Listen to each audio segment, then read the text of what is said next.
from dinnersdishesanddeserts.com, and today I'm going to show you how to make Nutella skillet cookie. If you know one thing about me, you know that I love chocolate, and Nutella has to be one of my favorites. So this cookie skillet is right up my alley. It is kind of like a chocolate chip cookie that has Nutella in it, and then it is baked in a skillet, and it's got a layer of Nutella right in the middle. It is so good. Fresh out of the oven, if you put a scoop of vanilla ice cream on top, drizzle it with even more Nutella, so good. You are going to love this. Let me show you just how easy it is to make this cookie skillet. We're gonna start by mixing melted butter, Nutella, and brown sugar together. You don't need an electric mixer for this, just a bowl and a spatula. Once that's well combined, we're gonna add in 1 whole egg, an egg yolk, and vanilla extract.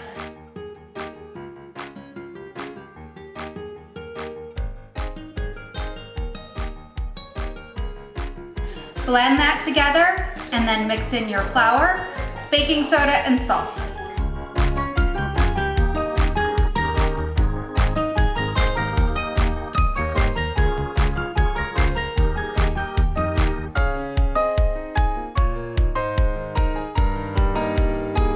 Once that's all combined, we're gonna fold in the chocolate chips.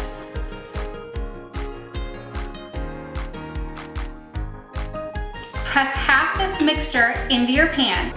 If you're using a cast iron skillet, leave about a 1/2-inch border around the dough so that as it bakes, it spreads out and the edges don't get too crispy and done too quickly. Now we're gonna spread a creamy layer of Nutella over that and then top with the remaining dough.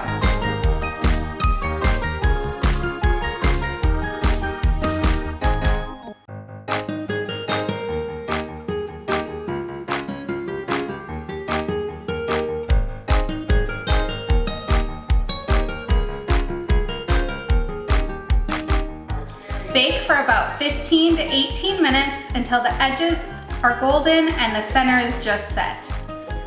If you're gonna serve it warm, top with a couple scoops of vanilla ice cream and it gets melty and gooey and absolutely delicious. Or you can serve it later, just slice it into wedges and it's just as tasty. I hope you guys try this recipe. It is absolutely one of my favorites. Head on over to dinnersdishesanddeserts.com to get the full recipe.